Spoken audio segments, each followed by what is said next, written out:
This evening we're going to talk about an important piece of business called the Trans-Pacific Partnership.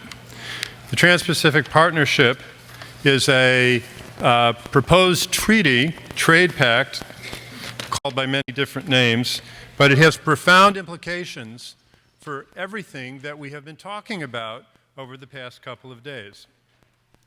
My name is David Brodwin, and I'll be moderating this session.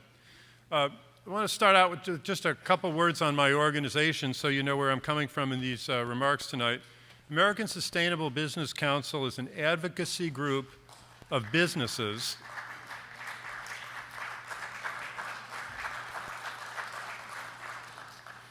Thank you. We're an advocacy group of businesses that are sustainable business and socially responsible business and small businesses that are committed to building a local economy, vibrant local economies that nurture community and balance profit with people and planet in what we all have come to call the triple bottom line.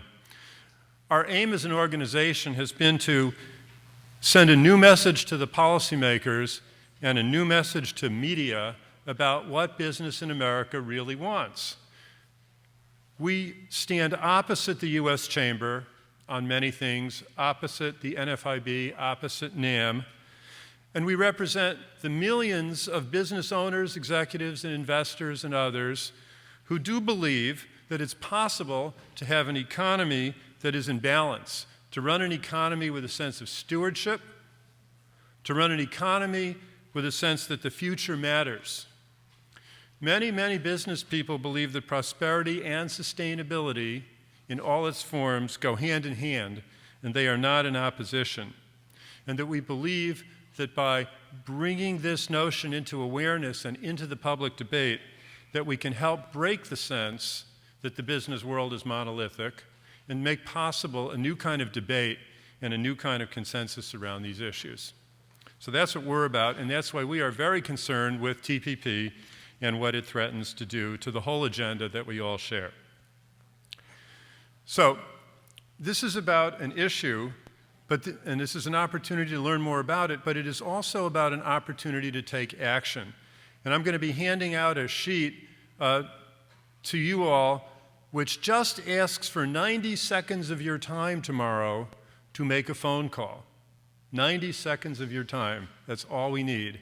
But as you'll hear in the next hour and a half, it's crucially important that we begin to get out in front of this issue, or it will be too late to stop it, too late to change it, too late to do what's necessary to make sure that the economy really does serve the people. So let me pause now and hand this out.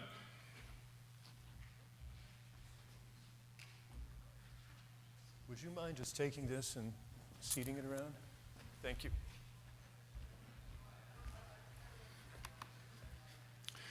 Let me put this all in context. This is basically a trade pact. The world of trade pacts has changed dramatically over the past few years. Once upon a time, trade pacts were about reducing tariffs and reducing quotas so that countries could trade with each other and people could get the benefits of lower prices. Now, at one point, when tariffs were really high and were widespread, this was a good thing. And arguably, a lot of growth happened and a lot of progress happened because there has been an ongoing effort to reduce tariffs. But that was just the first epoch. The second epoch developed when it became clear that tariffs were already fairly low, but that many countries and companies had set up structural barriers to trade. Complex systems of distribution, for example, that made it impossible for another country or company to trade. And so the focus turned towards these. Now, some of this was good because, for example, there are a lot of structural barriers that are bad, a lot of industries that are protected and that do not really serve anyone's interest with the current arrangement.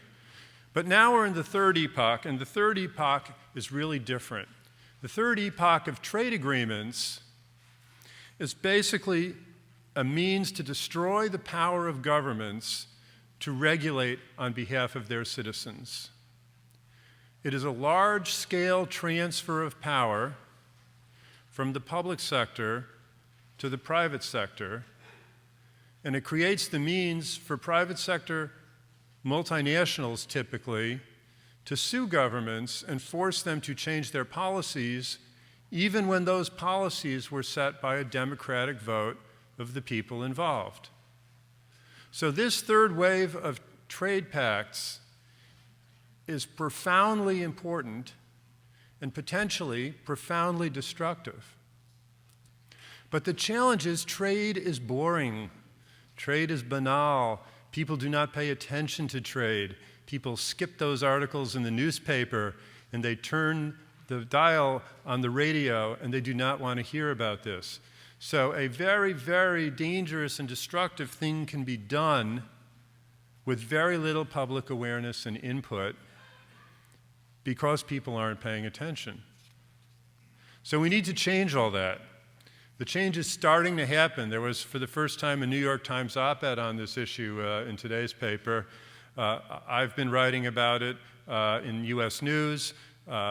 Many other people have started to write about it, but it's only the beginning, and each of you needs to participate in getting the word out. So let me start the panel now. The panel is going to explore different aspects of this, and I'll introduce each panelist one by one as they're getting up to speak. But we want to cover what this is. What we want to cover, what are the impacts if this thing gets through the process and becomes law. And then we're going to spend time talking about how to fight it. And we're going to get practical about that. What are the key things that need to be done now in order to make sure this thing gets stopped. I'm going to start with Georgia Kelly. Georgia is the founder and executive director of the Praxis Peace Institute in Sonoma. For the past 5 years, Praxis has focused on economic policies and how they impact peace, social justice, environmental sustainability, and economic democracy. Georgia has directed peace-building conferences in both Europe and the U.S. She works to educate the public about new economic models and has led seminars at the Mondragon Cooperatives in Spain, about which she will also speak this evening. Currently, she's organizing a conference for a year from now called Economics for a Sustainable Future, which will extend and build on the great work that we've all seen and done together over the past couple of days. So let's welcome Georgia.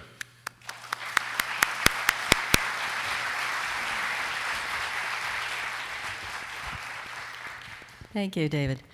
I want to spend just a couple of minutes, and I'm going to watch my time so that I don't go over it, about the Mondragon Cooperative Bank. Since we're here talking about banks, before I get into the TPP, I wanted to just mention that in the Basque region of Spain, since I've been there for 4 of our seminars, and we're taking a 5th group this September, if you're interested, there are flyers out in the foyer about both our trip there and to Italy, cooperatives. But what we've learned over the past 4 times we've gone, and this last one especially, we had a former director of the Caja Laboral Bank, which is the Mondragon Corporation Cooperatives Bank. This means that their bank is owned by the worker-owned businesses, which are part of the Mondragon cooperatives. So I guess it's like a public bank. I mean, it's owned by the people and it's owned by the workers. They have 380 branches throughout Spain, and even with the economic downturn, they have been able to still loan money for housing, for businesses, even when all other banks were pretty much stopping that. So they've been very successful, but also part of it is the culture at Mondragon and what they have created there, and what they've created for not only their community in the Basque region, but actually for Spain. While the unemployment rate in Spain is, I think, 26.7% right now, it's 12% in the Basque region, it's 0% in the cooperatives. So this is a model that I won't get into a lot of detail tonight, but I would be happy to talk to anybody when we have our time that answer questions about the model. But the bank there, I think when we listened to the former director, he said, well, we are in banking because we want to serve the people. So it's a very different concept of our bankers here. They see banking as service, helping people, helping create jobs. And I think that's what we want to know about. Well, that's the kind of bank we want to create. So I just wanted to say a little bit about that, and I won't go into detail unless you want to ask questions afterwards. But now to talk about the Trans-Pacific Partnership and how Praxis became involved. We have been looking at the economics of peace, which we had a conference about 4 years ago in Sonoma. And when we were looking at all these different models that support peace, of course, cooperatives is one of them, and we've been very cognizant about the previous trade agreements that, like NAFTA and GATT and WTO. When we first heard about this, one of our board members and a member of the Praxis Book Club, which is a very active book club, we even wrote a book, which is out there, called Uncivil Liberties. But Julianne Morseth, who I know you've seen here today, called me one day and she said, you know, we need to not read a book for our club next month. We need to read articles about the Trans-Pacific Partnership. And she told me why. And we started, I got a hold of the other people in the club and we started finding all the articles, and one of them was by Kevin Zeese and Margaret Flowers that was excellent. And as we started reading them, we realized, my God, this is all happening in secret. People don't know anything about it. It was all new to all of us until we started researching it. So our feeling was we need to educate more people about it, and certainly we will do that through Praxis, and having this panel here tonight is another nudge to get us to do more of it. So the part I wanted to talk a little bit about was the fast track process, because this is something we can actually do something about. And what if you maybe have heard about the Trans-Pacific Partnership called NAFTA on steroids, or as one person said to me the other day, it's really the kind of agreement for corporations who think the wages in China are too high. And that's probably true. So the fast track is the process by which they're going to try to get this through Congress without really a proper debate. And what fast track is, I just want to tell you a little bit about what this process is, because this is the dangerous piece that could help this treaty actually become enacted, and this is where we have to intervene right now. The U.S. Constitution, at least for 200 years, gave Congress the right to conduct or to create treaties with foreign countries. But since 1974, actually, when the first fast track was passed, trade agreements now bypass the Congress and go to the executive branch. So it gives the president that power to convene meetings in secret, which they've done. They have had at least 17 negotiating meetings that have been primarily done in secret, and we only know what we know tonight because some people have leaked this information. So the first time the fast track was actually used was mostly about trade. It wasn't about all the complicated things that have come into being since, like royalties and food safety and agriculture and investments. The second time it was used for GATT, the General Agreement on Tariffs and Trades, in 1979, or that was actually the first. And then the U.S.-Israel Free Trade Agreement was another one in 1985. This was a bill less than 4 pages long. By 1988, things had changed, and its third use was for a U.S.-Canada Free Trade Agreement. And the issues then exceeded simple trade. They included things like domestic agriculture, banking, investments, food inspection policies, environmental policies, labor policies. And in 1993, fast track was used again for NAFTA, and then in 1994 for the WTO. And for these two agreements, the treaties became much more than trade agreements again. So they affected domestic labor laws and environmental laws, and gave the power again to this corporate entity, really, that was creating these agreements, to sue sovereign nations who were putting their environmental or labor laws above their profits and their interests. So the fast track gives the president the right to select the trade partners, set the terms, sign the agreements before Congress can even vote on them. It gives the executive branch unprecedented authority to write legislation and avoid congressional review. It prohibits any amendments to the legislation and requires a stepped-up voting process, skirting the congressional calendar. Fast Track has created a false sense of crisis by demanding this push-through really quickly. I remember years ago I worked with our current Governor Brown, and he said one time, have you ever noticed that whenever there's a crisis and a politician goes to the crisis, his poll numbers go up? He said it's only a matter of time when they're going to be creating the crises to get their poll numbers up. I think we've seen that. So another thing with Fast Track is it established a private sector, or what they call a trade authority committee, where about 600 private advisors representing corporate interests have privileged access to the documents and the negotiators of these treaties, and only a few representatives from labor, public health, or the environment have anything to do with it. So most of these have taken place without any of us knowing anything about it. I think at this point, we begin to see that Fast Track, which is a strategy that would help avoid a congressional debate and research into the details of the agreements. This, of course, is preferred by corporations who want to push this through without any real debate or understanding by the American people. Being able to override the sovereignty of a member country and being able to sue their governments if they interfere with the corporate profits would be a carte blanche or a get-out-of-jail-free card, or a more likely never-go-to-jail-free card, no matter who they plunder or who they exploit. So the reinstatement of Fast Track would go a long way toward enabling what looks like a global corporate takeover actually take place. And I think what we need to do is be talking to our congresspeople, our senators, and insisting and educating people about this Fast Track process, which we want to stop from being reinstated. It expired in 2007, and right now there's the grumblings of to reinstate this Fast Track process. So this is our first order of business. Thank you.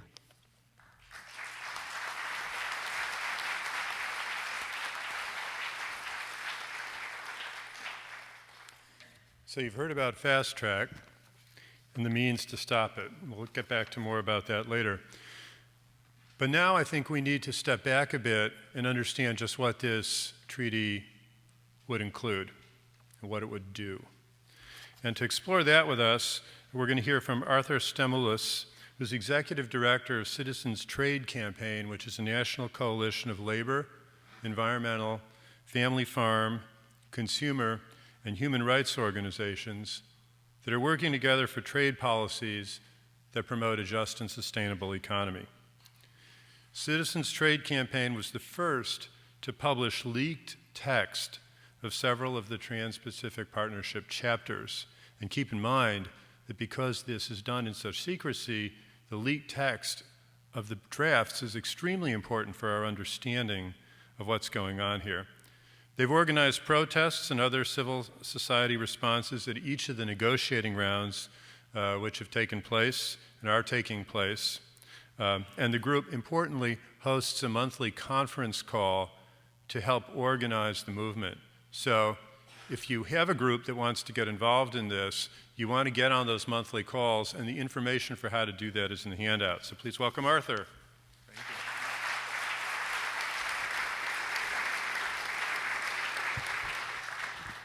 Well, thank you, and good evening, everybody. I really appreciate all of you being here.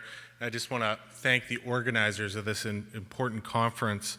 So I've been tasked with providing an overview of the TPP, and also to try to tie the TPP to this question of public banking that some of you may have heard of. So I'm going to start with the big picture, and then I'll try to narrow in to that question. But just starting with the basics. So the TPP is an international trade and investment pact that's currently under negotiation between the United States and a number of countries across the Pacific Rim. There are Australia, Brunei, Canada, Chile, Malaysia, Mexico, New Zealand, Peru, Singapore, Vietnam, and starting this July, Japan. Just among those dozen countries, this would be the largest free trade agreement in U.S. history, covering approximately 40% of the global economy. So a very big deal in its own right. But the TPP has the potential to be even bigger than that because it's being negotiated explicitly as what's called a docking agreement, meaning that other countries can dock on or join over time. And countries like the Philippines, Thailand, Colombia, and this past week even China have been talking about potentially joining the TPP.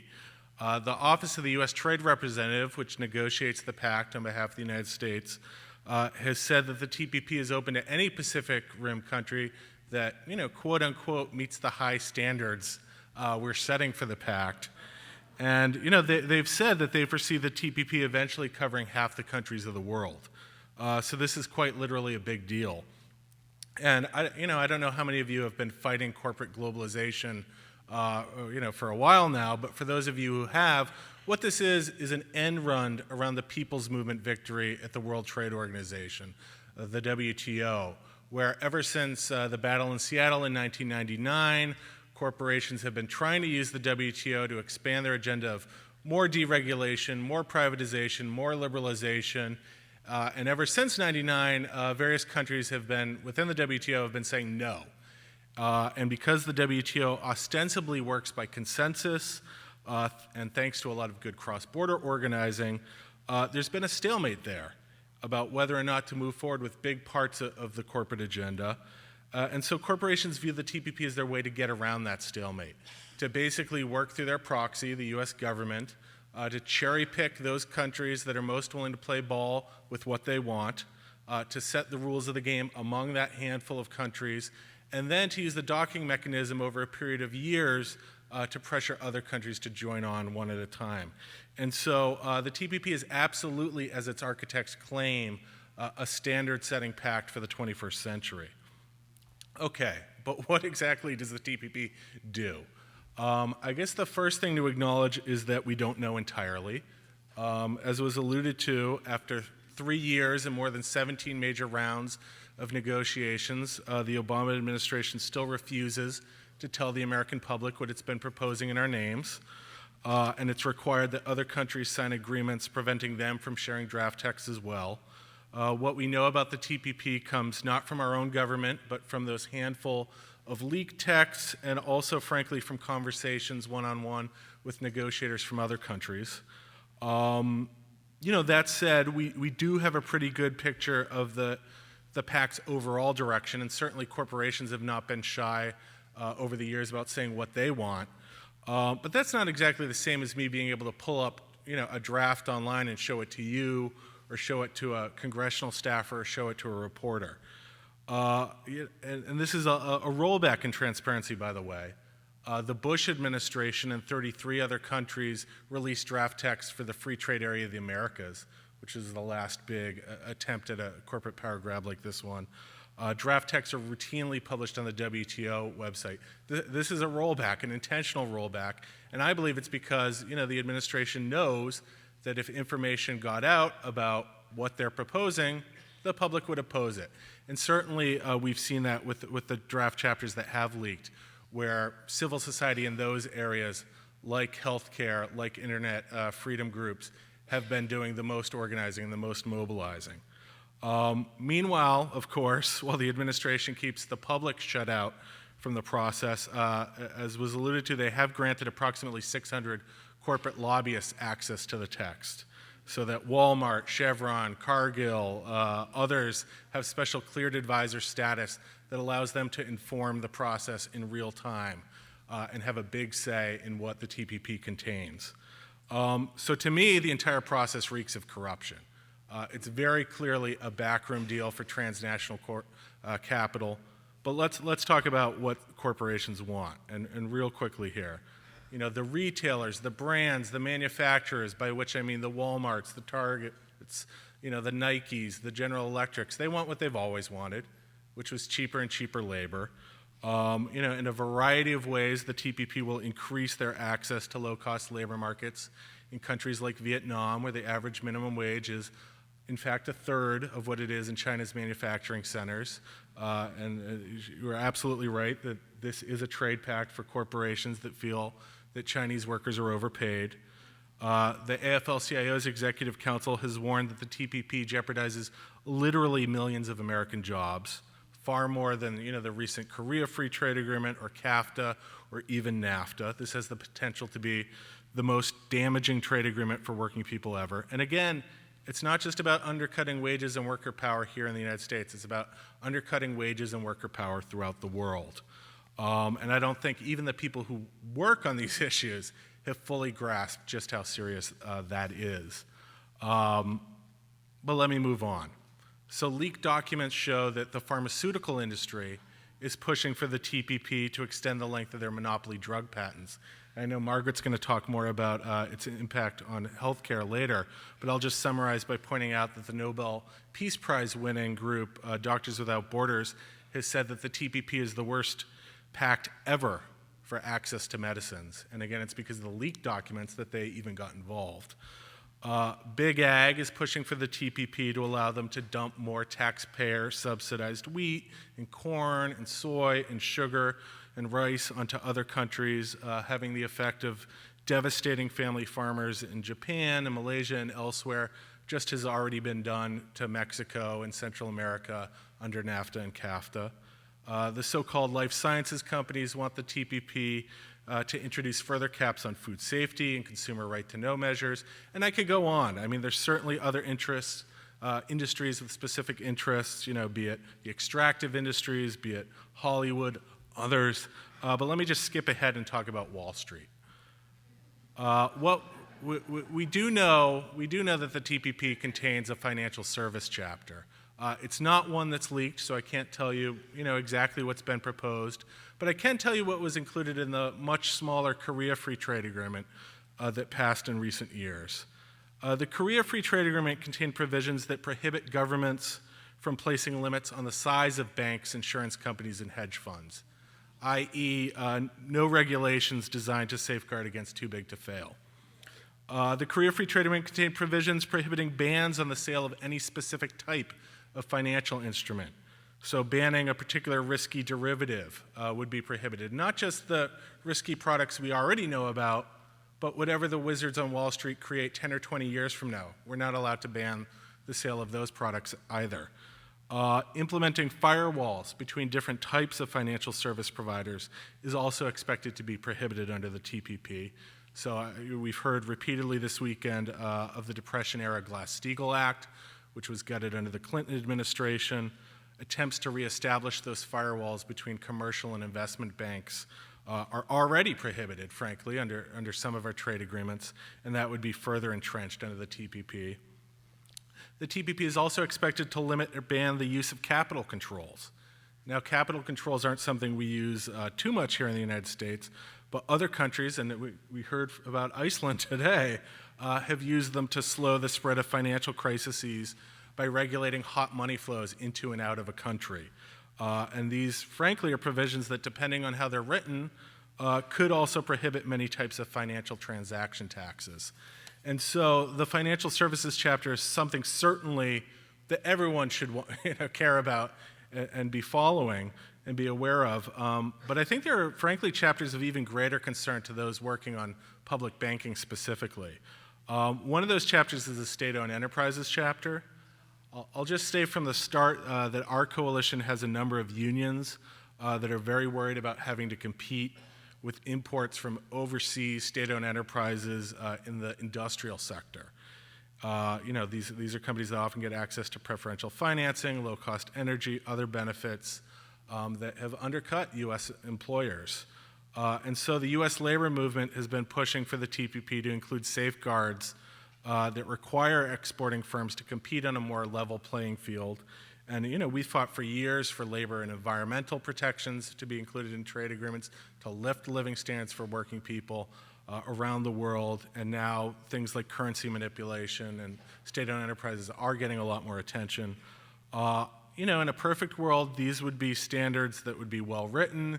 They would further the goal of creating a more just and sustainable global economy. But I think we know, as with everything, the devil is in the details.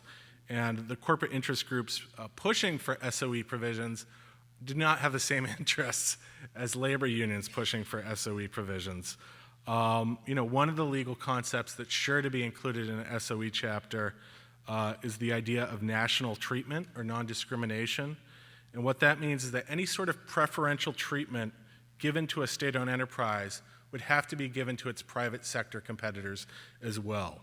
The TPP's definition of a state-owned enterprise isn't public, so I can't tell you that every public bank would fall under it. But I think it's pretty safe to assume that many, if not most, would. And assuming that's the case, under national treatment rules, if your public bank is getting government guarantees on debt financing, exemptions from certain taxes, special access to government business or government deposits, the easing of regulatory constraints, any sort of other direct subsidies or indirect subsidies that the private sector would want access to, the government would have to provide foreign businesses in that sector with the same benefits. And the flip side of that same coin is that the SOE chapter and potentially other parts of the pact could likewise require that any low-cost loans or other services provided by your public bank to local businesses also be provided to transnational corporations. And so, you may want your bank to support California wine growers, and that's fine, just so long as they're also giving the same deals to winemakers in Chile and Australia and, elsewhere throughout the world. It's hard to say what's going to be in there exactly, and frankly, I don't know if anyone has done the hard analysis of the Korea-US Free Trade Agreement yet, with public banking specifically in mind. Australia's public competitive neutrality guidelines are another area where serious scholars could be looking. But I do think it's safe to say that public banking could very much be at risk under the TPP. Just recently, the Obama administration formally welcomed Japan's interest in joining. And one of the things that Japan reportedly agreed to in order to get a seat at the table is to further open its domestic insurance market. Reuters specifically reported that Japan Post Insurance, which is a state-owned firm, has specifically promised not to sell new cancer insurance policies or other standalone medical insurance policies until after the TPP is completed and international competition is introduced in those sectors, and that the Japan Post has a, quote, properly functioning business management system in place. So clearly Wall Street is already capitalizing on the TPP's SOE provisions, and they're not even written yet. Let me also just really quickly mention one of the chapters of the TPP that has leaked, and that's the so-called investment chapter. What that chapter shows is that the U.S. is pushing for transnational corporations to be able to unilaterally initiate enforcement actions under the pact. So the investment chapter would allow any transnational corporation who feels that a government action, be it a new law, a new regulation, a permitting decision, a court decision, violates a term of the TPP and negatively cuts into their expectation of profits, they can challenge that, and they can demand compensation through an international tribunal system that circumvents the U.S. court system or any other country's domestic judicial system. This is called investor-to-state dispute resolution. Under the World Trade Organization, we already have what's called state-to-state dispute resolution, where governments can challenge each other's policies as trade violations. And under that system, the United States has already lost more than 90% of the more than 65 cases brought against us, with portions of the Clean Air Act, the Endangered Species Act, the Marine Mammal Protection Act, all being attacked and chopped back. More recently, the U.S. has lost cases pertaining to internet gambling restrictions, tobacco controls, country of origin labeling for meat products. Where the TPP goes beyond the WTO is, again, in allowing individual corporations, elevating them to the level of nation states and allowing them to initiate those challenges themselves in these extrajudicial tribunals. And I know a lot of you likely work with Move to Amend and have been fighting corporate personhood for years. This goes beyond corporate personhood in that citizens don't have access to these tribunals. People don't. Domestic businesses certainly don't. It's just transnational corporations. And again, these tribunals effectively overturn our laws, our regulations, and even our court decisions.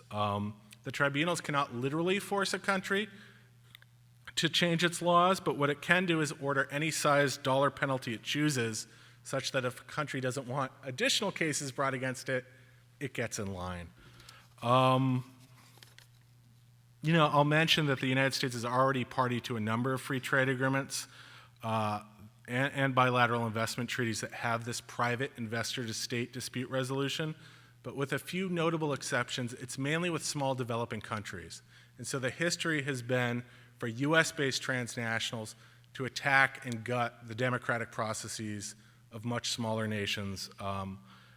The TPP would dramatically expand the system throughout the Pacific Rim.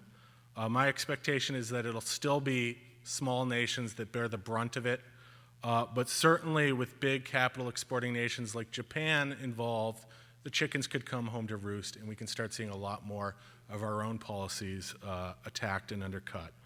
That's not specific to public banking by any means. Honestly, it's environmental policies and consumer right-to-know policies that have come under attack the most to date and will likely be attacked first.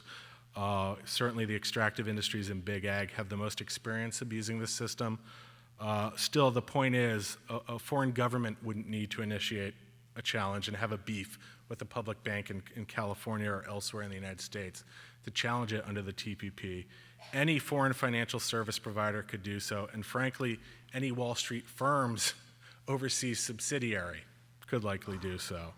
Let me just wrap up very quickly by saying two things. The first is don't let a trade agreement prevent you from pushing forward with a public bank or any other piece of public policy you think is important. As much as corporations hope and expect that the TPP will force deregulation in other countries, they also hope that it'll have a chilling effect on regulations and public policy in this country. They view pacts like the TPP as an opportunity to implement new laws that they could never pass through Congress as a standalone bill.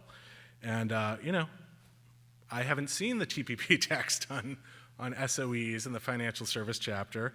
I don't know for a fact that any public bank proposal is definitely a violation of the TPP, and it's not our job to argue that it is. If some corporation wants to bring a suit, let them bring a suit. Let's fight it together, and if years down the road we lose, let's use that as more fodder to expand the movement to reverse our awful trade policies. But that's the first note. The second thing I want to say in conclusion is that there is a long, proud history of cross-border people's movements defeating corporate power grabs disguised as trade agreements. I suspect Kevin's going to talk about this more, but there's no reason for despair here. With a little effort, we will defeat the TPP, and there are lots of tools out there to help you do that. And I look forward to talking about them during the Q&A. So thank you.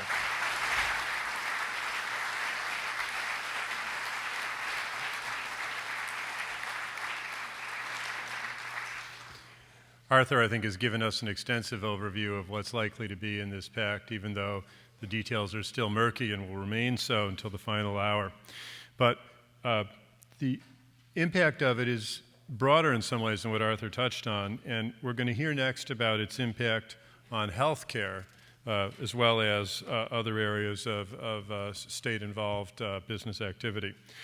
Margaret Flowers will speak to us about these issues. Margaret is a physician who served as Congressional Fellow for Physicians for a national health program in 2009 and 2010. She's on the board of Healthcare Now and the coordinating committee of the Maryland Healthcare as a Human Right campaign. She's co-director of It's Our Economy, co-host of Clearing the Fog Radio, and an organizer of PopularResistance.org. She currently serves as Secretary of Health for the Green Shadow Cabinet.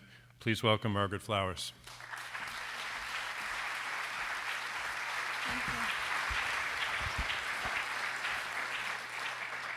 I want to echo the thanks for all of you being here tonight, because this is really the key to how we're going to stop the TPP, and we are going to stop the TPP. It was so exciting to see the article in the New York Times today, and I just wanted to read a quote from Ron Kirk, who was the former U.S. trade representative who was quoted in that piece. And he said that making the TPP public would raise such opposition, it would make the deal impossible to sign. So guess what our goal is?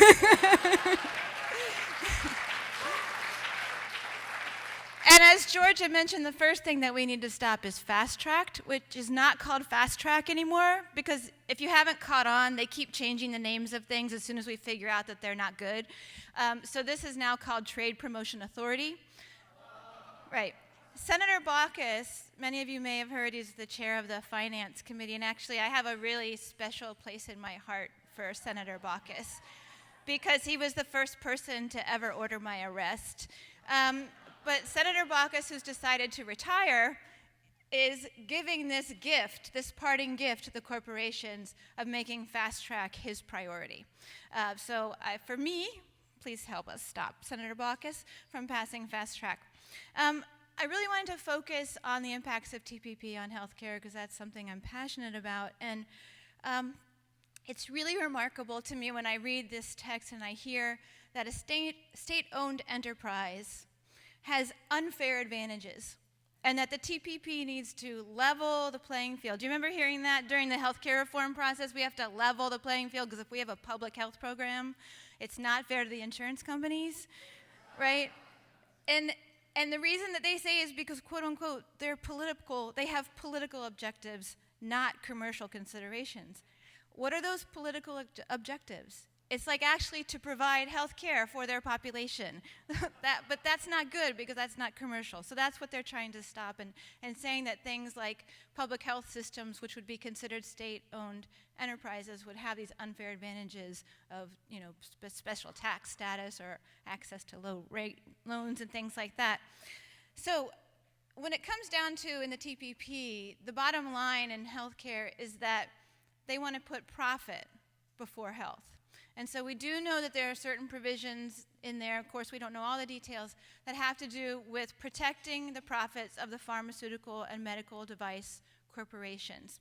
So that's what I wanted to kind of hit first. And there's three kind of areas to talk about. One is patent protections. There are chapters in the TPP talking about protection of intellectual property. And we know from past trade agreements that had that, and Korea is one of them, that because of those provisions, it actually increased the cost of pharmaceuticals in Korea by 20% with no benefit. Korea is paying 20% more for nothing better than what they were getting before. So that's not good. The patent protection laws they're putting in place are this evergreen type of patent protection. So if a pharmaceutical company patents a medication, they get a 20-year patent. But if they just determine that there's another use for that medication, like, oh, this was made for headaches, but now we found out it works for heartburn, then they get another 20 years. Or if they formulate a different way to deliver it, like now we're using gel instead of just caplets, they get another 20 years. So it's really just an evergreen. They can just keep finding ways to keep extending those patents, and that's what's really dangerous. But in addition to that, they're doing an attack on countries like, actually, Australia and Japan have like two of the top health systems in the world, and they have pharmaceutical groups within their health system that negotiate for pharmaceutical prices. Well, that's considered an unfair advantage. If you're negotiating for a price that's lower than what the market price is, then you're using your market power as a nation to drive down the prices, and that's not fair. What's really interesting is the flip side, is that when a government protects the patents of a pharmaceutical company that allows them to keep charging high prices, that's not market power. So do you get how this works, right?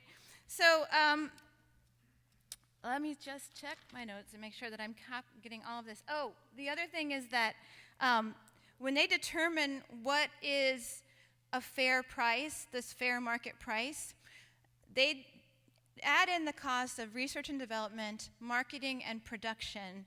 And of course, marketing is actually a lot more for a lot of these pharmaceutical companies than what they spend on research and development and production, right? So if they're determining the price based on all those things, it means that it drives the price up. Instead of basing it on like a generic, what it would actually cost to produce a generic drug, we're basing it on the cost of what it is to produce this high-end drug that we're spending a lot of money to market to you. It also gives pharmaceutical companies advantages they haven't had before under these investor state provisions to sue if they think that a policy wasn't fair or a price wasn't fair to them. And then this is another kicker, is that if a national health program negotiates for a price for a pharmaceutical, the pharmaceutical company can challenge that price if they think that it wasn't a fair price for them to get, which is something they haven't been able to do before. So, not good news for us and or our patients. If these prices go high, they're going to start to gut national health systems around the world, take the money that they should be spending on direct health care services and put it into the pockets of these pharmaceutical corporations and also the medical device corporations as well. Now, you're probably familiar that the U.S. healthcare system is a little bit of an aberration compared to other countries, civilized nations, because we use a market-based approach to healthcare, the private insurance systems that we have. And our private insurance corporations many of them are multinational corporations as well. And we also know that there's kind of this trend of, they're always really sneaky. Like, they say, well, we're just going to do this. But then the next year, well, we're just going to do this more. And the next year, a little bit more. So where does it stop? If a country that has a national health system that negotiates for prices with pharmaceutical companies is getting an unfair advantage, does that mean that when they offer a public insurance to the people in their country, that's an unfair advantage as well, and that the private insurance companies should have those same advantages or have a level playing field? I mean, we don't really know where this is going to go. Oh, and the other piece is that, which is remarkable, that we would negotiate, but I guess not, because we always do things against our interest, but that this actually undermines our own public health programs here in the United States. The Veterans Health Administration, which negotiates for fair prices, that wouldn't be fair. That could be challenged. Medicare, Medicaid, TRICARE, all of our public health systems will actually be threatened by the TPP. So it's really important that we stop this. We can stop this, and I know that Kevin is going to give you the recipe for what we can do to make that happen. Thanks.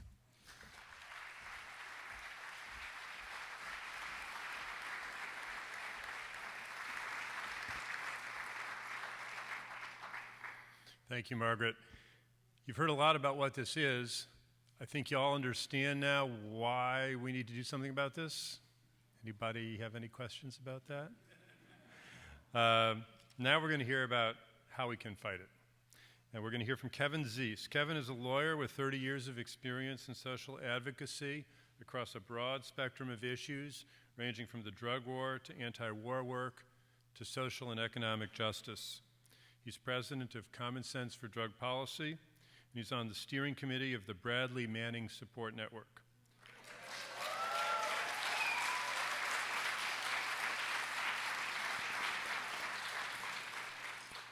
He's the other co-director of It's Our Economy, also co-hosts Clearing the Fog Radio, and is an organizer at popularresistance.org.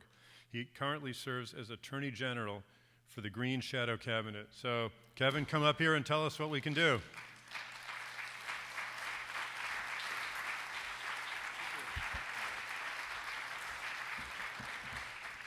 Well, thank you all for making it through this great long day. It's really been phenomenal stuff right from the beginning. I really want to thank the Public Banking Institute for putting on a great conference. This has really been an excellent conference.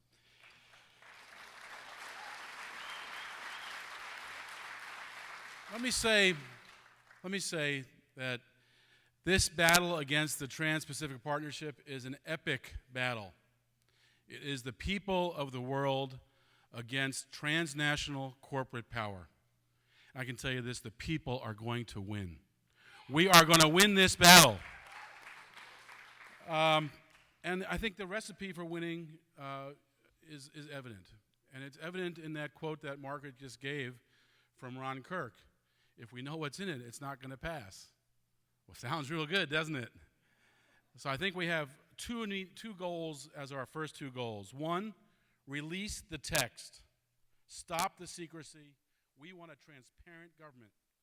We want to see transparency in government. We want to know what's in the laws that are being passed. That's what this is. A trade agreement is a law. Second, no fast track. We believe in the rule of law. We believe in the Constitution. Checks and balances. Congress has a job to do. In the Constitution, the Congress is the one who enters into trade agreements, into treaties, not the president. Congress needs to keep their power. We need to stop fast track. We need to stop trade promotion authority. And they know that if we win those two battles, we will win the war. If people know what's in it and Congress does its job, we will stop this trade agreement. Now, how are we going to do it? Well, the first thing we want to do is we want to create solidarity.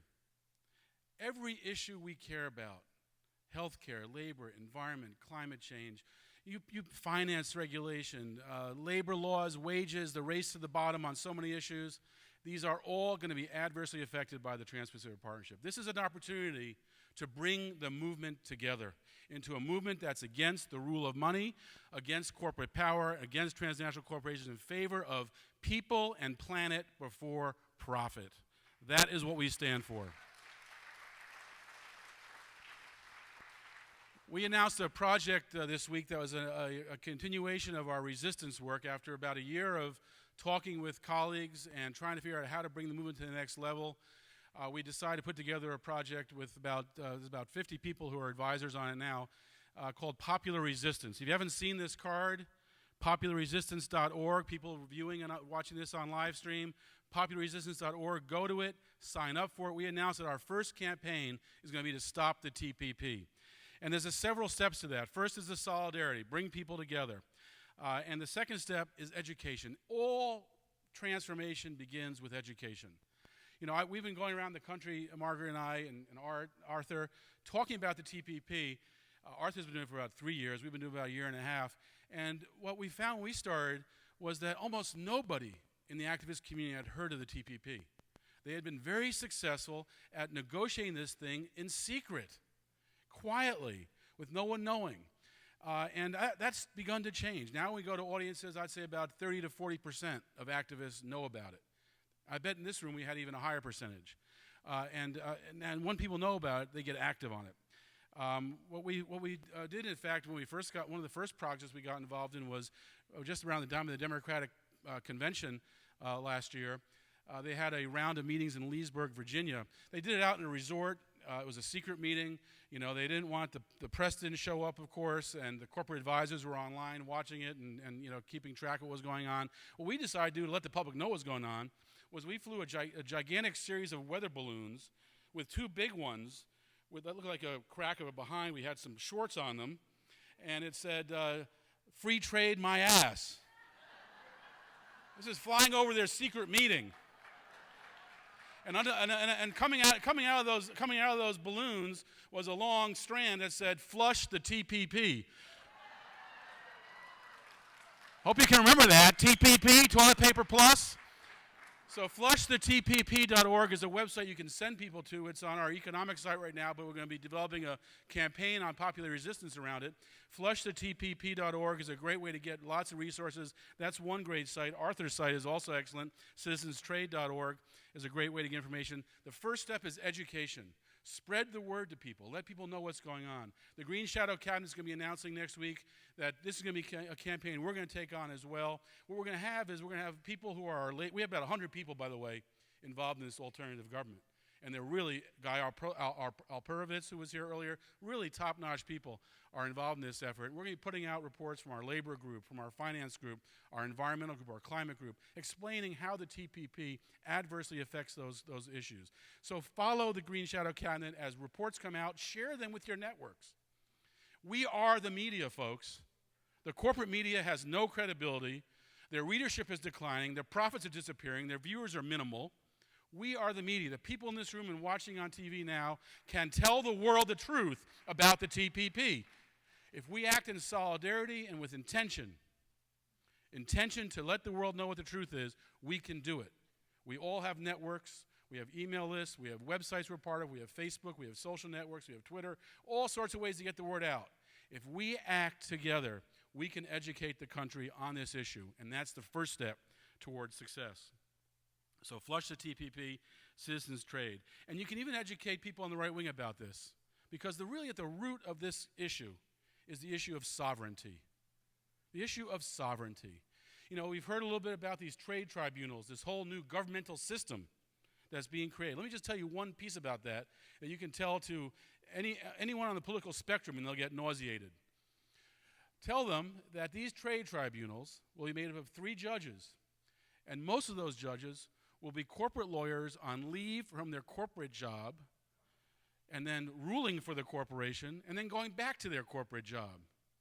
That's a rigged system, allowing them to sue governments over environmental regulations, environmental laws, over labor laws. So you think little Vietnam that's in poverty is going to pass an environmental law where they're going to get sued by GE or JP Morgan or Goldman Sachs or Monsanto? You think they're going to pass an environmental law and face that lawsuit with the judges they know come from the corporations?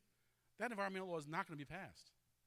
And so if you care about the environment, if you care about labor, you've got to be concerned about this. And so anyone who's in any part of the political spectrum is going to be concerned about the loss of sovereignty in this global corporate coup. And that's what this is, a global corporate coup. Things like SOPA, the control of the internet, that couldn't get through Congress. They're trying to pit that through the TPP. Electronic Freedom Foundation's put out reports on that if you want to see what that's about.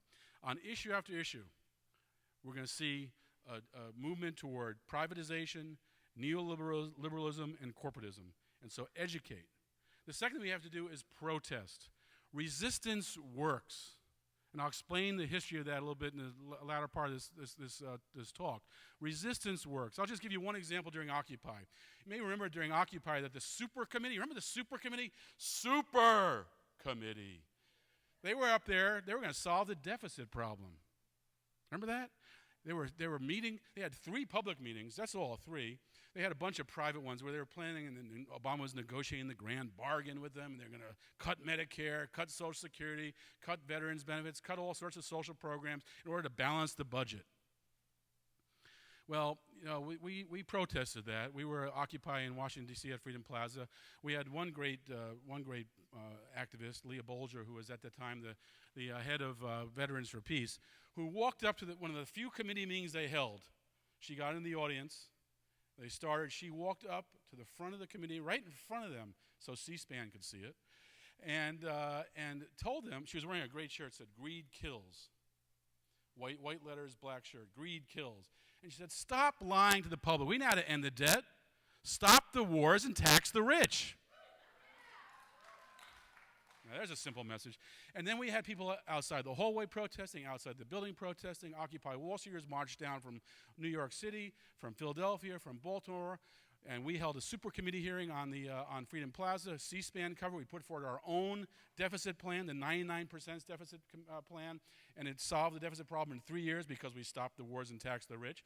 And so we were able to put that forward. And what happened was the super committee, they snuck out of town without even holding a press conference. They didn't put out a report. It didn't happen.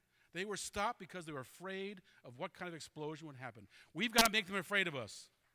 We've got to make them afraid of us. You know, Chris Hedges tells this great story. Chris Hedges, who's a good colleague of ours, tells this great story of Nixon sitting in the White House.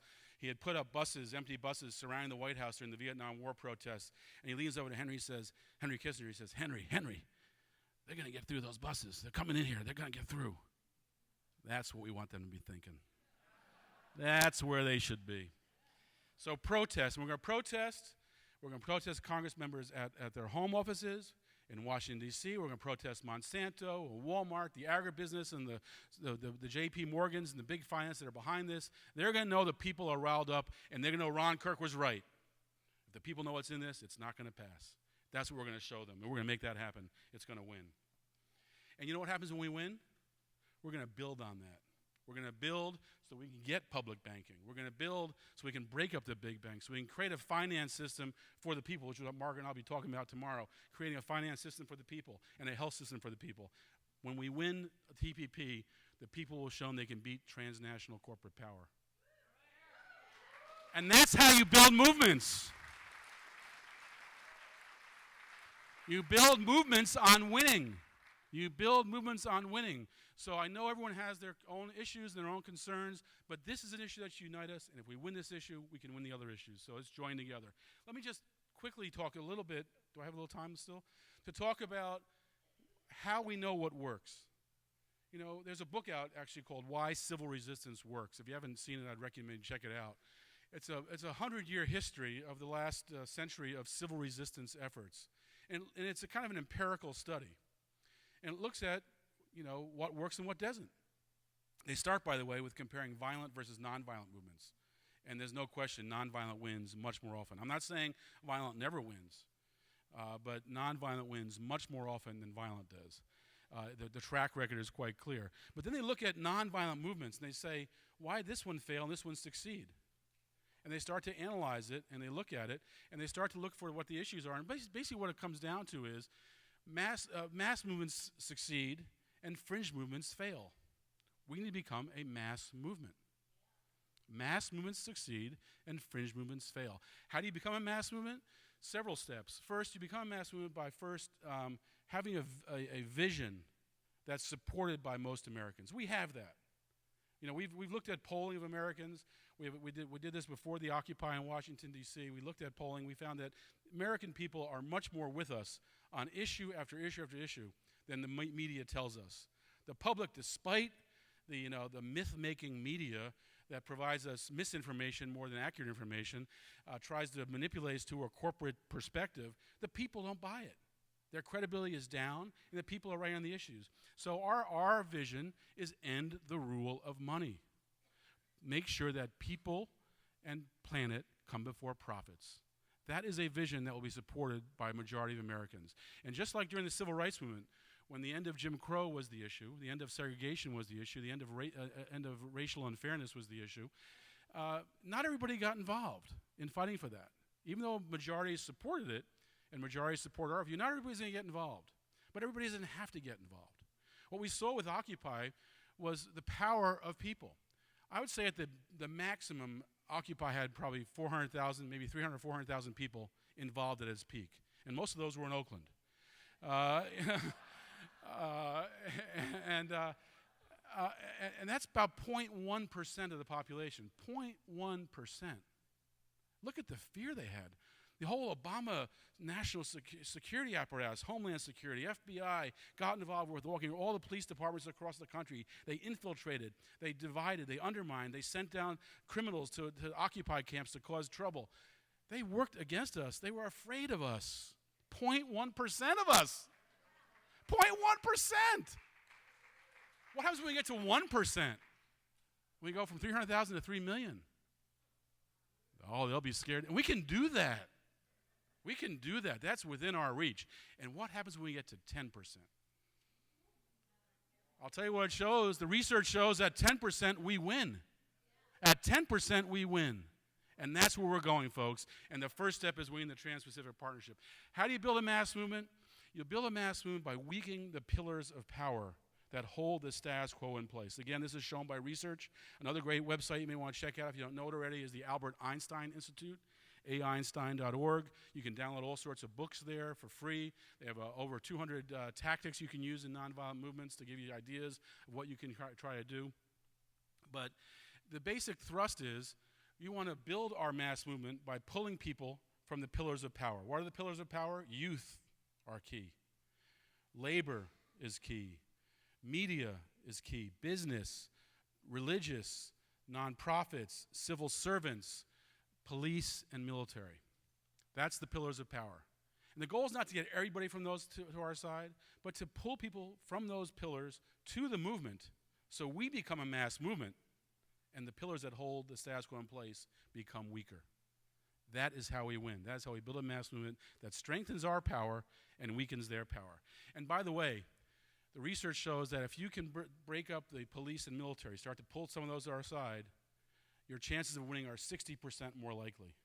Those are two key ones. That's why nonviolence is more successful, because who wants to, join a movement that's having a war with the police and military, and how the police and military won't join you. In fact, we saw this in Occupy. You might remember this scene in Wall Street. Second weekend of Occupy Wall Street, they had marches at Union Square. The police divided the marches up, arrested some people. They had some women behind some orange mesh.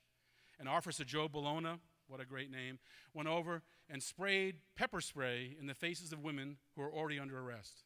They were not doing anything. They were behind orange mesh. And the video showed, there were citizens media, which is so critical, 6 or 7 different cameras had the video of this pepper spray, and they showed that these women were not doing anything wrong. And you could see on the video, one of the officer, Joe Bologna, was a commander, white shirt cop. One of the blue-collar cops, the street cops, you could hear him on the tape saying, "Wow, I can't believe he just pepper sprayed them." Divide the cops, right? That divided the cops. It showed it. And then that night, you had on MSNBC, Larry O'Donnell did a monologue, whose father was a cop, by the way. His father was a cop. He did a monologue supporting the occupiers. We got the media. We're getting the public.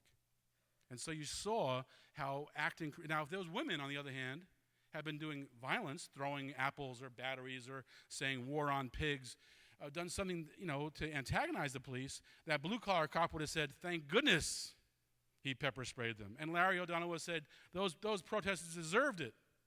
But because they were acting with strategic intelligence, they actually helped to grow the movement. Now, of course, the government sent in infiltrators and things changed, and then we have to watch out for that. But that is how you build a movement. That's what we can do to win this battle. Let me just close with one final thing. You heard from Gar Alperovitz how we're in this moment of history, perhaps. I think we are in this moment of history. He focused on what we call we have a two-track strategy, where you protest what you don't like and build what you want. We call it stop the machine, create a new world. He focused on the create the new world part, the cooperatives, public banks, people advocating for single-payer health care, people putting in place all sorts of new economic models for controlling housing. But there's also the other side, which is the protest side, which is also bubbling up, the stop the machine side. We on this popularresistance.org website, which if you ever get depressed and think nothing's happening, go to popularresistance.org, because we track what's happening. You will see that there are protesters, resistors acting all the time, challenging the system. Resistance is growing. Resistance is bubbling up. We are creating a movement, and the media is not covering it, but we don't expect the media to cover it, because our media is going to cover it. We're going to let people know that this is happening. And so we're in this moment where you see resistance growing, we see building growing. Both stop the machine, create the world are getting bigger, and the government is not responding. The government is being dysfunctional and corrupt. The economy is being dysfunctional and corrupt. That's going to mean that it's going to keep growing. Both of our stop and build is going to keep growing. Now, some of you may have heard this phrase, the Great Turning. It's been around for about 10 or 15 years now. That's what we're in the middle of. We're in the middle of a great turning. This is an epic moment in history, and it's a time when we are facing multiple crises at the same time: energy, environment, wealth divide, housing, healthcare. We have 15 different crises listed on popularresistance.org.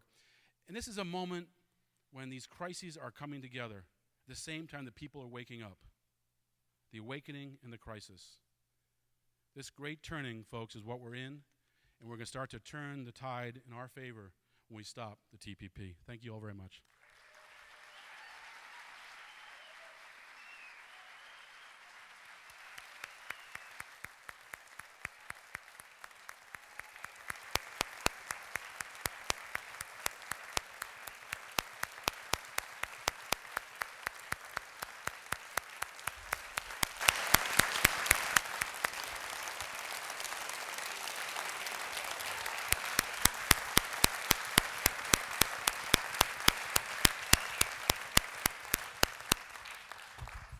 Thank you, Kevin, for that very inspirational presentation and evocation of how it is we can begin to affect this thing.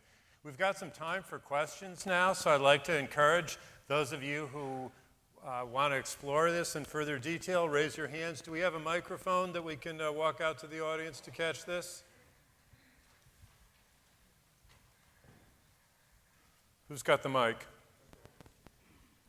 Over here, please. Say your name and organization, if you like, and ask your question. Laura Ayres with Transition Sonoma Valley and the Grange. I don't think very many people know, and we need for people to know, that if the wealth of this nation was $100, the top fifth of the population would own $84. The second one down would be $11. Then you have $4.85. then it's a dime, and then it's the bottom poorest poor is a nickel. That seems to me, and this came from some academics, and they had asked people what did they think was the way it was divided up. What they had thought it was like Sweden, something like 38, 28, 24, 5, and or 11, and anyway, it was a lot different. And I think that would be a really simple way to help people to realize just how bad things are. Anyone want to comment on that? Absolutely. There's a huge gulf between reality and perception on that issue. It comes up over and over again. Go ahead. This is something I've said a lot when I've talked about the Mondragon cooperatives and about and about our book that just came out, because there's a chapter in it about the myths that are prevalent in American society, the stories that we tell ourselves about what our country is founded on and what it believes. And one of the polls that was done around the 2000 election asked people if they thought they were part of the 1%. That was one of the questions. Are you part of the 1%? Well, 19% of the respondents said they were. But that's not even the best part. Another 20% of the people who answered these questions said they thought they would become part of the 1%. So now you've got 39% of representing the American population who believe so much in this kind of dream nightmare that we've been sold that they really think they're positioned to be part of that 1%. It's buying that story and I think what you just mentioned, Lauren, is a way of seeing through that story, because people have to wake up to that myth. And when 39% of the population is buying it, we've got some educating to do. Okay, let's see. There was a question here, I believe. Yes. Wait for the microphone, please. We're trying to capture this audio. Are there any litigation issues pending on the TPP?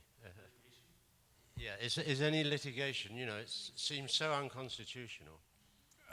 There's nothing pending on the TPP yet.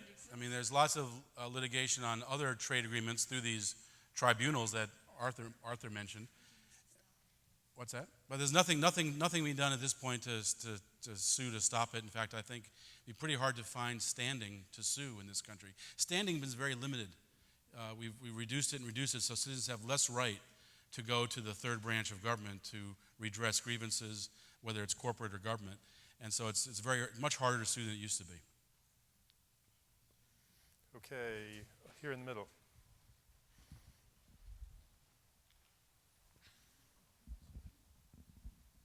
What entity authorized the fast track policy?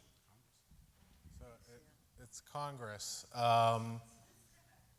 So as was mentioned earlier, the Constitution grants Congress authority over setting the terms of trade policy, and there's a historical reason for that. The colonists were very unhappy with the British monarchies, unilaterally setting trade policy and tariff levels for the colonies, and you saw this exhibited in the Boston Tea Party, the Declaration of Independence, other parts of the American Revolution. And so when the founders created the Constitution, they gave that branch closest to the people, i.e. the Congress, the authority to set our trade policy. They let the executive negotiate with foreign governments, but the Congress set the terms of our trade. And that's one of the classic checks and balances of the Constitution. And for almost 200 years, that's how trade policy was set.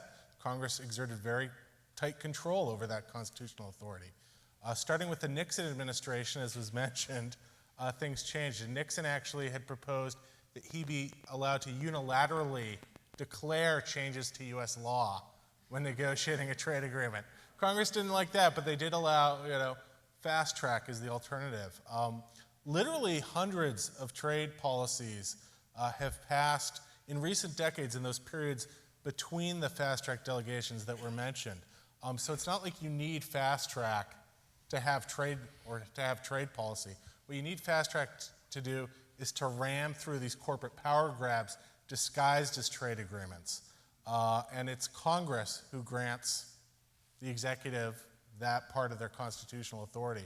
And so, as was mentioned, fast track expired in 2007. It would need to be passed in both chambers of Congress to apply to the TPP. And frankly, I think the House is where we have the most potential to stop fast track. And that's what we're urging folks to do, to call their U.S. representatives in Congress and do a lot of other action to stop fast track for the TPP. I'll just say on Trade Promotion. Trade Promotion Authority. I'll just add one point. On our flushthetpp.org website, we have a link to a book that Lori Wallach, who's in the New York Times today, co-authored on the history of fast track, and an article she wrote. So if you want to learn more about fast track and its history, there's a lot of details that's available for free on the internet. Great. There's a question over here. Yeah, it's, my name is Brian Scholl. I'm an independent landscape architect, and it's less of a question, more of just a thought, but I had to share it with the audience, and it rounds out where we were talking about. One person was talking about Germany today. Back in, what was it, 04, 03, I was protesting was involved with the peace movement, protesting the march to war. And over food with my girlfriend's German parents mentioned my efforts and was lectured, schooled in the fact that to get the wall broken down, he said that everyone was in the street. And I don't know whether that translates to 50% of the actual people in Berlin or what, but I guess just whatever thought that stirs up. Well, the thought it stirs up for me is the unpredictability of what's going to happen next. Chris Hedges, again, was covering the downfall of the Soviet Union and lots of the revolutions that were occurring in 1989, and he was in East Germany meeting with activists who were trying to tear down the wall, or at least to open up the passage between East and West. And they've said that they hope that maybe within a year they could have people crossing the border. The next day, the wall was coming down. And we can see that again, just recently in Turkey. Turkey had been an economy growing at about 5% a year compared to Cyprus and Greece, its neighbors, doing much better. They announced the plan to, remake a park into a shopping area, and there's a massive revolt. There is a lot of discontent in the United States. You can see it in how people think about Congress, how they think of the media, how they think of even the courts now. And you can see them on issue after issue, how they want to go one direction and the government's going the other direction. And so popular resistance can bubble up very quickly. We don't know what the instigator will be, but what we want to try to do is create a framework so when people do get angry and start to take action, there's a strategy. There's a goal, there are tactics, and people can work within a framework and work together. So our goal really is to create a situation so that no matter what opportunity presents itself, people are better prepared to handle it and take it to the next level as best they can. Thank you. Other questions? The person in the yellow shirt over there had his hand up first. Yellow shirt? Yellow shirt. Right, yeah. There he is. Thank you. Tell us your name and organization. Come get the microphone.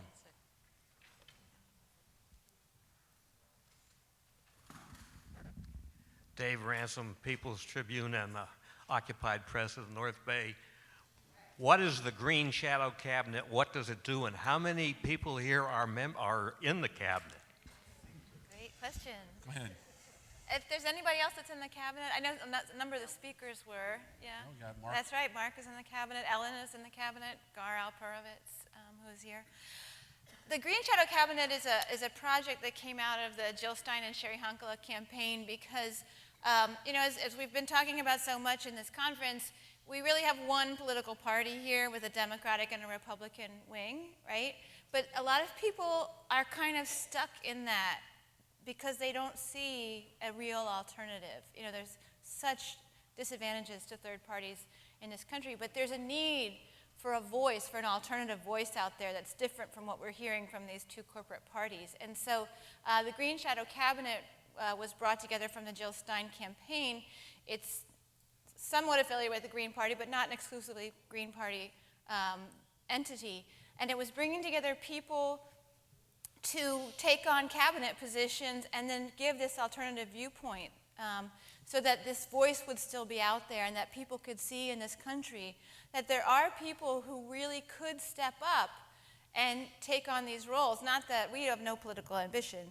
We just really want to get this alternative view out there and show you that these solutions are real, that there are real people in this country that have this wisdom, and then we hope that it will actually evolve, ideally, if we could transform the political system in this country, if people in their communities would also form shadow governments, form a shadow city council, form a shadow county council. If you're not making headway, and even if you are, because it doesn't run counter to electoral politics. If you want to pursue electoral politics, go for it. But form shadow governments in your own community and decide what you need. And then scare your county council into giving it to you. And you probably want to comment more on that. But we're hoping it's the beginning of people seeing that we could do things differently. We have it in not just cabinet positions, but we created councils. So on my health council, I have people from all around the country with expertise in various areas that we consult together on what's going on and what solutions we would like to put forth as alternatives, because there's much more wisdom when we act collectively. So that's another piece of it as well. I'll just add one quick point to that. When we started talking about this with Jill Stein and Sherry Honklin and Ben Mansky, our campaign manager, and a few others, there was about a half dozen of us. The initial idea was a small cabinet of six or eight people. It's now about 100. And as Margaret said, we have councils. I have a justice council with some really great lawyers on it. Michael Ratner from the Center for Constitutional Rights, Jesslyn Raddick from Government Accountability Project, Shahid Buttar from the Bill of Rights Foundation. I mean, so we have a lot of really good people, and that's how it is throughout the cabinet. There really are a lot of people in this country who are involved and active and concerned and don't see either party working. One thing that we insist on, by the way, when we talk about strategy, and this is separate from the Green Shadow Cabinet, is we believe in independence from the two parties.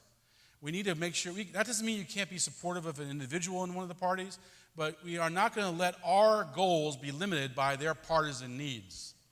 We are going to set the goals that we want and work toward them. And just like Martin Luther King, he's our leader on this. When Dr. King was one of the leaders of the civil rights movement, he never endorsed a candidate. He never supported a particular party. He saw both parties as part of the problem. They were both segregationist, Jim Crow-dominated parties. They were both opposed to equality. And so he felt he had to be the conscience of both, the critic of both, and not the servant of either. And he never joined a political party, and we take that same approach. Independence from the two parties is a critical step. Whether you leave the party or not individually, the movement itself should not set its goals based on what the party finds, either party finds acceptable. We should set our goals, what the people and the planet need, and work from that point on.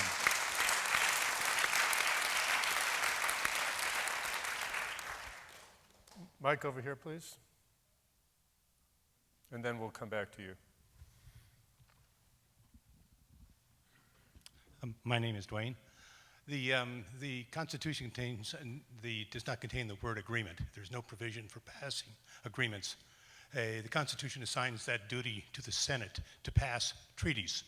NAFTA failed to get the two-thirds requirement to pass as a treaty. The WTO assigns the duties of our courts to a group of unnamed attorneys. Both of those things are totally unconstitutional. We would need a constitutional amendment for the WTO to be constitutional. The whole project is unconstitutional and should be called out for what it is. It is treason. Thank you. Well said.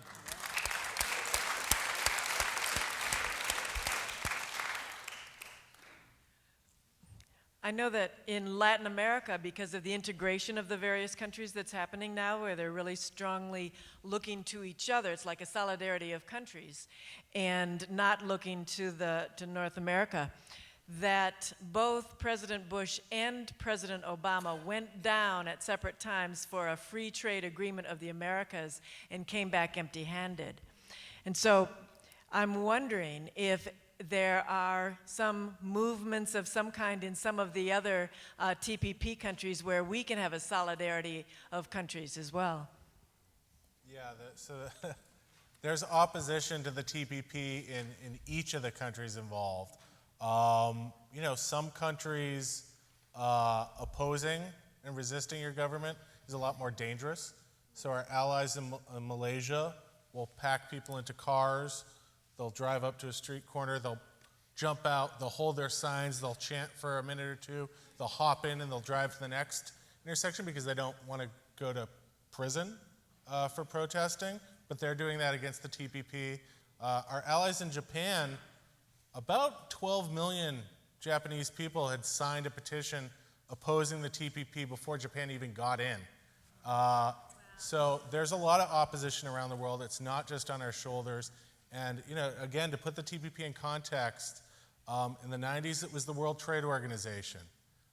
And because of that unique period of time in the 90s, the end of history, U.S. is the sole superpower, it did get into power.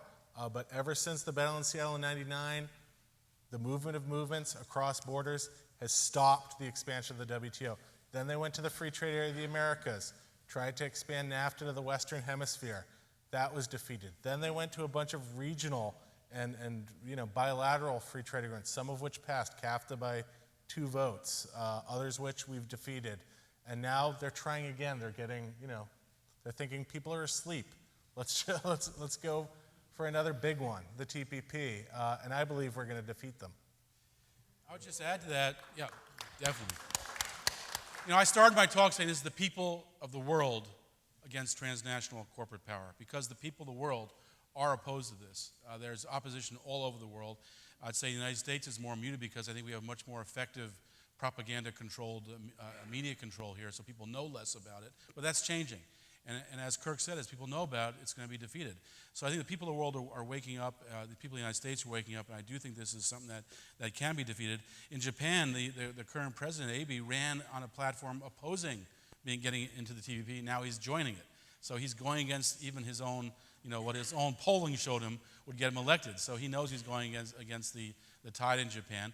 I just can't see China actually joining this because it would just be neoliberalism forced onto a Chinese economy that's not a neoliberal economy. So I don't know how that's going to happen. So we'll have if it goes forward, it'll probably be an agreement without one of the biggest economy in the region, which will be rather strange. So I really do think that we have an incredible opportunity to defeat transnational corporate power here. But it's going to take us working together. We've got to recognize this for the danger it is. We've got to recognize that just as we look back at corporate personhood now from the 1880s, that's when that began, 1880s, 1890s. We're going to look back, if we fail on this, at the corporate global coup, the trade tribunals, the whole new legal system created in favor of corporations as much more dangerous than what the corporate personhood was. So this is a very important battle, folks. I hope that you are engaging that and are ready to engage in this effort to stop transnational corporate power. I'm going to take the privilege of holding the mic. Arthur just came from an amazing 2-day conference called Moana Nui. And I'm thinking that in the last 2 days, we haven't really talked about the military that much. And that the resistance and the resistance to our militarization of the Pacific was the topic of that. I wonder if you could talk a little bit about that. Yeah, so the Moana Nui conference, this was the second one held. It was in Berkeley this weekend, organized by the International Forum on Globalization and others, brought together Pacific Islanders, indigenous peoples from throughout the Pacific Rim, to talk about primarily what U.S. Trade and military policies have been doing to people throughout that region. Very, very moving conference and gathering of people sharing, stories of resistance that, with family members being killed, people going to prison as political prisoners, resistance that just, to me, makes me feel so much more responsible, and how we need to step up as Americans and really take accountability for what our government is doing, not only to us and our neighbors, but to people throughout the world, and just really reminded me of the privilege that we have and the freedoms that we have in this country, and just strengthened my resolve to fight the TPP, to fight militarization in all its forms, because it's true, it is a two-sided coin of trade policies, the economic policy on the one hand, and the fist, the threat on the other hand. But when we as people come together and tell our government no, that opens up the possibility for the other world for our neighbors around the world.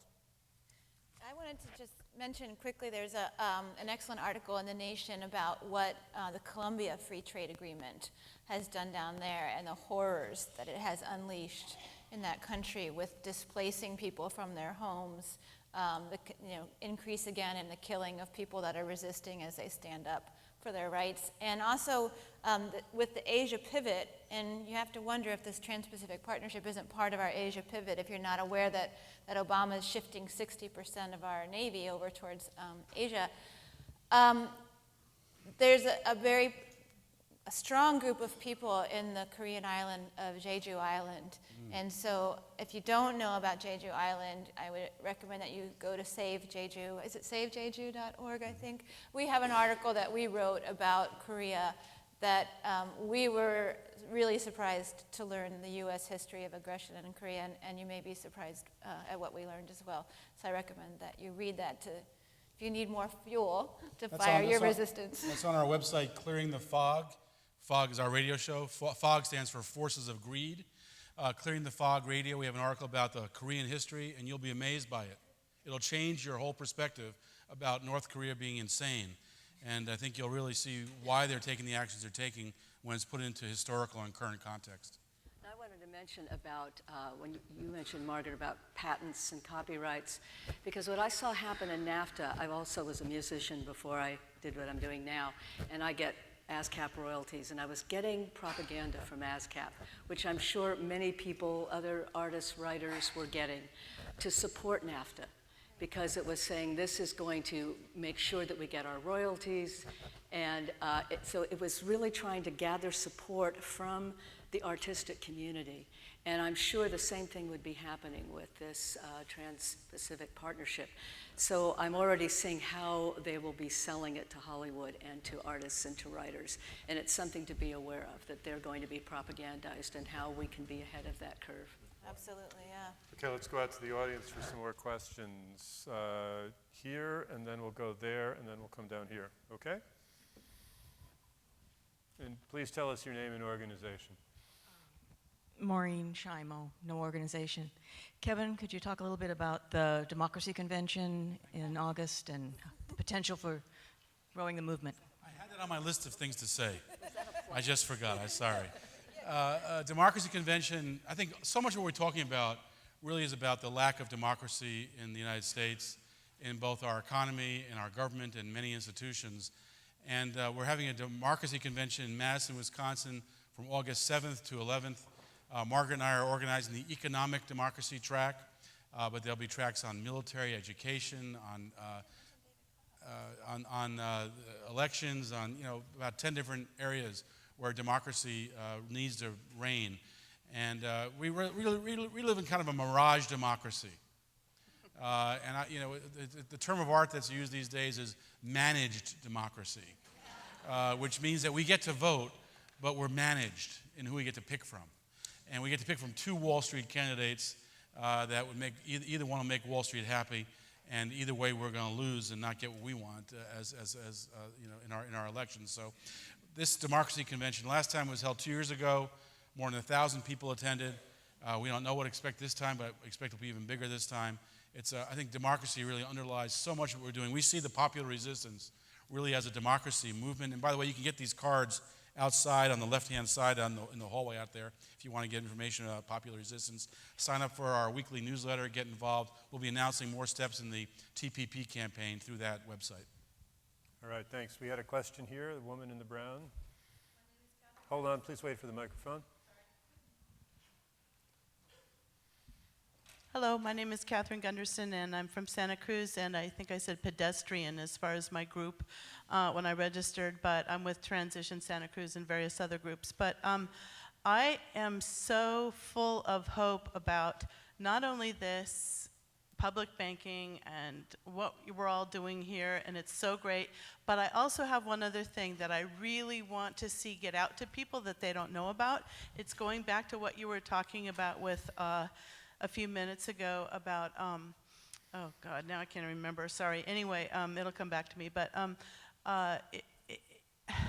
IRV, instant runoff voting, ranked voting. Nobody I know that I talk to knows about it.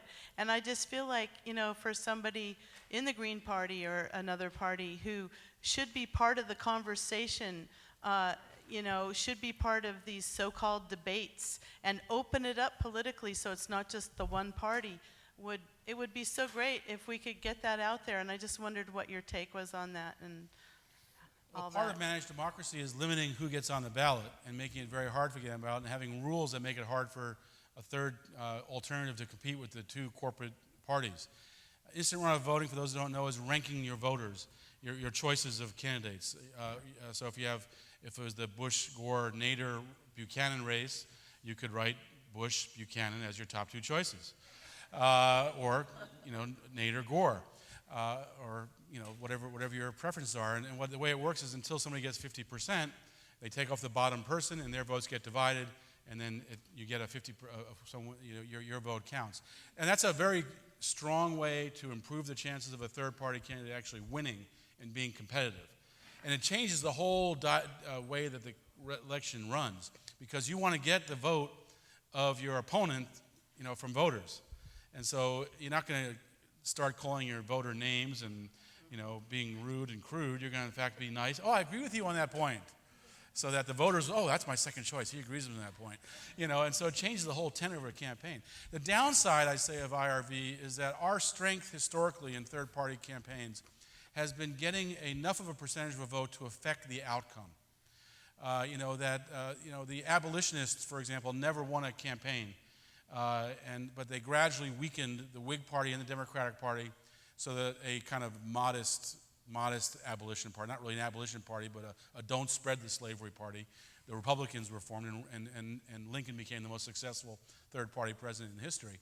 But most of the time, it hasn't worked out that way. It's been the populists, the socialists, the Progressive Party, the Bull Moose Party, all getting a small percentage of the vote, but enough of the percentage to show that they were significant and that they could affect the outcome of the election. And that would force one of the two parties to accept part of their platform. And so I'm not sure which is better or worse for us. In some ways, if we are not afraid of embracing spoiling an already spoiled electoral system by embracing the idea of affecting the outcome of the election, then I think IRV actually hurts us, because with IRV, the 6% becomes meaningless. It just gets absorbed by whoever ends up, getting those votes. But in a non-IRV situation, the 6% can affect the outcome. And if we say when we get 6% to the Democrats, let's say, you keep putting up millionaire Kerrys and anti-environment, pro-war Gores, as what he was when he was a candidate, by the way. He was not a great environmental vice president. You keep putting up, Hillary Clinton, who signed a memo ordering UN diplomats to be spied on by U.S. diplomats against the law. You put people like that up, we're going to keep spoiling the election. You wake up and stop doing this corporate crap and representing the people, then you might win an election again. We have to have the courage to take that power. And I think that was the big mistake, by the way, of 2000. We should have embraced Nader and said, yeah, you were right. Gore was a corporatist. He's a militarist. He's not someone that would have been a great president. He gave a speech before the invasion of Iraq, before the Council on Foreign Relations, that urged the invasion of Iraq, that supported attacking Korea, the whole axis of evil, the war on terror. In fact, he was urging attacking Iran. Just Google Gore, Council on Relations 2003, and you'll see this speech. He would not have been much better than Bush, as much as we want to think he would have been. He would not have been much better. We should have embraced Nader and said, you were right, we're standing with you in 2004, and they put up the richest guy in the Senate, Kerry, who's become a warmonger, a corporatist. We should have said, no, we're not going to support anyone but Bush. You got to do better than that. We're supporting Nader again. But unfortunately, that didn't happen, and I think that was a big mistake of our movement, not to embrace that political power that we gained in 2000, showing we could affect the outcome of an election. Okay. We're going to take one more question here, and then I'm going to wrap it up. And I'm sure that the panelists can stay around for time for one-on-one conversation. So let's come down here. Earl Stalen from Denver. A question about the media, which of course doesn't cover a lot of things, and there's the Project Censored, which has shown a number of topics that aren't covered, and even the so-called alternative media have refused to cover things, and I wonder how you see us overcoming that problem. It's great to see Larry O'Donnell speaking out on the TPP and the New York Times article, but obviously you've thought about this. We have thought about it. I mean, I think we're really, like so many issues, we're at a critical point of a transition where we have seen the independent media and the citizens media grow, multiply quickly, while at the same time we're seeing the corporate media weakening. We're seeing the peak level of newspaper readership was 1984. 1984. It's been going down ever since. And there's good and bad in that. I'm not saying that's all good news, but there's good and bad in that. Profits for the corporate media are shrinking. The biggest, most of these cable news shows have a few 100,000 viewers. They're not that gigantic. And so I think there's a point in time, and I think it's coming pretty soon, where the independent and citizens media can actually become the more powerful source of news. But it takes us realizing our power again. So much of this is about us not buying the idea we're powerless. You look what, as I said, look what 0.1% did during the Occupy. We are not powerless. And I think the same is true within the media. And I think one reason why you're seeing Julian Assange in the New York Times yesterday, and you're seeing the TPP in the New York Times today, is because the corporate media knows it's losing its audience. It's losing its credibility. When we organized the Occupy at Freedom Plaza, we decided on a course that ignored the corporate media. We knew the corporate media would either ignore us or do their best to denigrate and divide us and destroy us. They were not going to be our allies. They're not going to report fairly. So instead what we did was we reached out to all the independent media. We listed on our website about 75 different independent media outlets who promised to cover us. And we also put on our media page information for citizens on how to turn their telephone into a TV station, on their rights to film cops, on their ability to use social media to get out information about their blogging power. Because we wanted the corporate media, when they came to our website, to know that if they lied about us or they didn't cover us, their credibility was going to go down. And I think that's critical. And so just as I was so happy, I was involved at Bradley Manning, as was mentioned in the introduction, and I was out at the Fort Meade this Sunday. Was it Saturday? Sorry. We traveled on Sunday. On Saturday, and it was 95 degrees and horribly hot and painful. We had 2,500 people there. It was a great turnout. And the New York Times and its now owned newspaper, Boston Globe, didn't even mention it. And I was very pleased to see the ombudsman of the New York Times criticize their own paper for that, because every time they do that, they lose credibility. And that's part of the game. They need to lose credibility, and we need to gain credibility. We need to get people knowing that they can go to Truth Out and Alternet and to Counterpunch and to Global Project Censored. I love Project Censored. They can go to our own websites and get the news from other sources. They don't need to rely on the corporate media. And I think we're in a very important transition. I think it's critical for all of us, when we go back to our communities, to really be very open and urging of an intentional action at the community level and the national level to be the media, to overtake the corporate media, to become the main source of news. The hundreds of people who've been at this conference and watched it on live stream have incredible power now to spread the word about the new economy. So let's focus on spreading the word. Sorry. And the power of the telephone right now. So do you all have that sheet that was passed out? We could use more. Right. If you don't, I'm gonna read off a phone number, and I'm gonna ask you all to write it down. The phone number is 202-224-3121. 202-224-3121. This is the phone number of the switchboard at the U.S. Capitol. 202-224-3121. So you can dial this number and they'll answer capital, and you can say, I'd like to speak to Representative Pelosi or Senator Feinstein or wherever you're from. Pick your representative, and they will connect you. Now, you may get a live person, you may get a recording. Doesn't matter. Either way, the message is the same. You want to say to the person at the other end, hi, I'm your name and where you're from, so they know you're from their district or state. That's really important, because otherwise you don't count. And you say, I'm very worried about this TPP, and this should not have fast-track authority, or as we learned tonight, trade promotional authority. This needs to be aired in front of the full House and full Senate so the American people can see what's in it. Now that will take... There's a long list. So call more people if you have time. But we're asking you to dedicate 90 seconds, which is what this will take.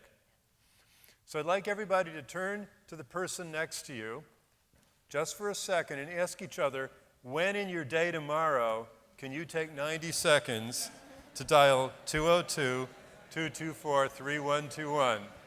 And let's make a commitment to the person next to you when you're going to do that. When am I going to do it? I am going to do it first thing.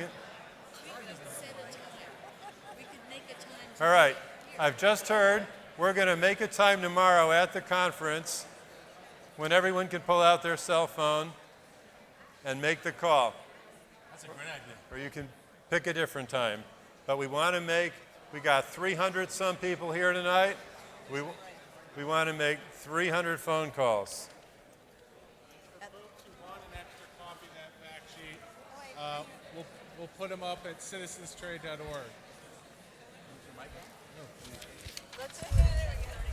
And for people who want to be able to share that fact sheet that was distributed, we'll get that up at citizenstrade.org by tomorrow, and you can print out copies or email it to your friends.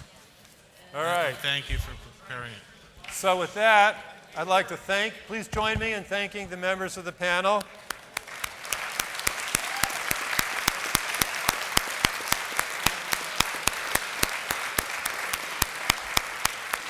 And please join me in thanking Mark and Ellen and all the staff of the Public Banking Institute for a terrific conference.